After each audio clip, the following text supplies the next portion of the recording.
Good morning, boys and girls, and welcome back to the southern wing of the Stink Bug Works. I just got done watching Big B's video. You gotta watch out for them Canadian Cobra chickens. They're probably getting even with you for running one of them down. Truth is, they got all their babies there, and they're really protective. They're territorial, they're protective, they're mean and nasty. So I'm not surprised you did get dive bombed. They're protecting their babies. Anyway, Big B had a problem, and I thought I'd talk about that. He had to use a spacer between his propeller and his prop nut because he uses so many different kinds of props. Some of them have a hub that's this long, some of them have a hub that's that long, and so he needs to compensate for that. So what he had done was to put a plastic spacer on there, and as he tightened up the nut against the plastic spacer and all the goings on that was going on, the plastic spacer broke and his prop slid back. Well, I have the book here, and this guy right here wrote the book. And the book is The Basic of Fast Electric RC Boats. So if you turn to page 58, was it page 58? No, it wasn't. It was some other page. Oh, I think it was this page right here, 53. Take a look at this photo right here. Can you see that? Look what's holding on his prop. It's a piece of fuel tubing. And here's what he says. The X-Series prop work especially well on monos because they produce very little lift, which is the cause of hooking. The prop isn't held by a prop nut. A tightly fitting fuel tubing works better. And in here he goes on to talk about just that. I've tried it, and I've never lost a prop because of it. And then I started just making the threaded portion a little longer, putting on a piece of fuel tubing, and then putting a nut over that fuel tubing. So here's a tip for Big B. If you're out at the pond and you break a plastic spacer, take one of your fuel lines, cut off a 1/4 inch, not one of your fuel lines, one of your cooling lines. Take one of your cooling lines, cut off a 1/4 inch, and use that as a spacer. It worked for the guy who wrote the book. I have not worked on boats at all yesterday. I had other things to do, and I've got some other things I need to do today. I did do one thing, though. One of my viewers gave me hell for milling carbon fiber without, a dust collection system. And he's absolutely right. It makes a mess of everything. It goes everywhere. It's not good for your lungs. But I don't cut carbon fiber on the mill very often. However, the other day I was in Wally World, better known to the public as Walmart.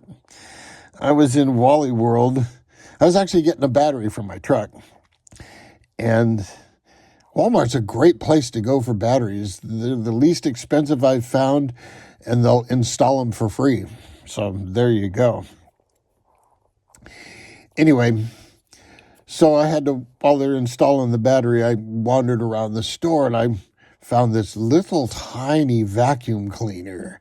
And I said, oh, that's the perfect deal. It was like a little 1.5 gallon shop vac. You know, the thing's like this big and that tall.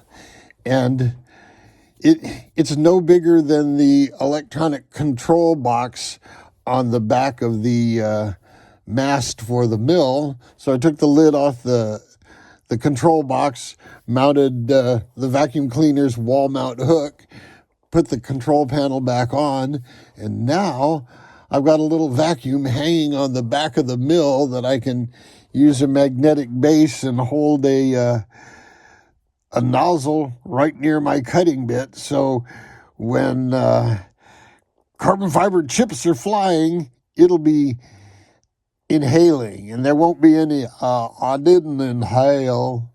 No, this one's going to inhale just fine. So there you go, boys and girls. Just a quick update. I got a pile of parts I got to put away today and make room. You know, I like to clear off my space, wash the thing before I start the next project, which is this. And I think what I'll do, because it's going to take Steve forever to wind the motors. He's backlogged. And it'll probably be a couple of months. That's not a big deal. If I ordered a motor from China, it would take that long. So while Steve's doing that, and I have the DRO on the mill, remember, what was it I used it on?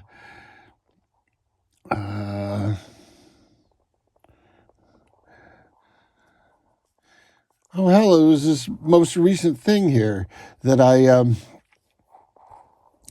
used the DRO to drill all the holes. I didn't even need a template on the part. And in fact, the template that I printed, I put one on anyway. The template I printed was not at a 1-to-1 scale. It was 1 to 1.01 or something like that, to where it wasn't exactly perfect as I'm drilling holes for this and the smile cuts and the center and the bearing and so forth as I'm doing all that. So the plan for this guy is I'll draw up the mount in AutoCAD and then just get coordinates on each hole, and then I'll be my own CNC stepper motor going over to those coordinates because they'll be printed out, and I can go to those coordinates, and from this I can hold 0.5 thousandth. So, you know, that's what the experience I gained with this was. I can do these within 0.5 thousandth. So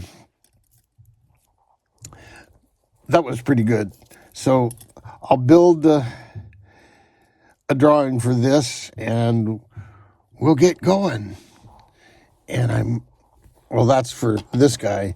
And as I'm holding this twin, I could very well use the new motor thing and just mirror it and flip it over, change the spacing of the mounting holes if necessary, and have a dual motor.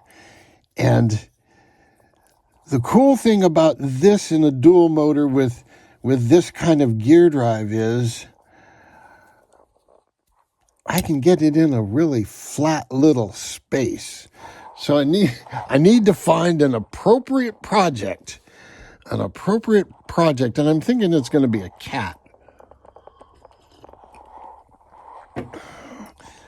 And in fact, do we have a picture of a cat in here? In fact, this is the one I built.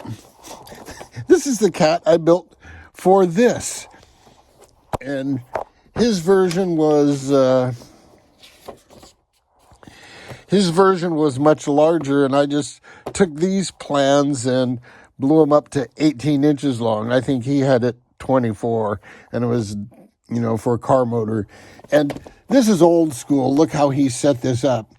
It was set up with round cells and an Astroflight motor that he had air cooling in here, so his motor and his batteries were exposed. He had a separate chamber here for his radio and servo. Here's another view of the same thing. So this whole thing was open to the air, but on the other hand, the sponsons were all solid foam. You could fill this thing up with water and it wouldn't sink. So something like that had a real shallow. In fact, if you look, he didn't do it on his. I had to build up the sides to make it tall enough to fit that. So just looking for a low profile hull. If anybody has any ideas, let me know. But I'm looking for something that would run on, these are probably 150, so a 300 watt setup. 300 watts would be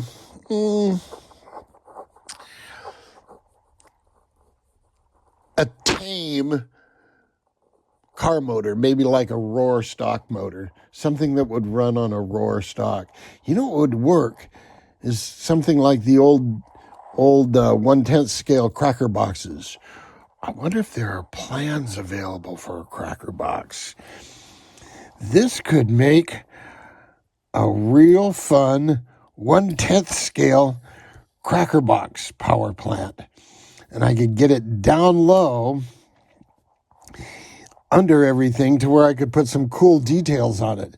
Because remember, the cracker box ran V8s. I think did they all run Chevy small blocks, or did some people run Fords? I don't know. But they were all small block V8s, be it Chevy or Ford. Anyway, maybe I'll have to do some research on cracker box plans. This might be a cool cracker box. What do you guys think about that? I just came up with that idea right now, right here, while you people were listening. See, Dr. Jet's always inventing. Until next time, Jet out.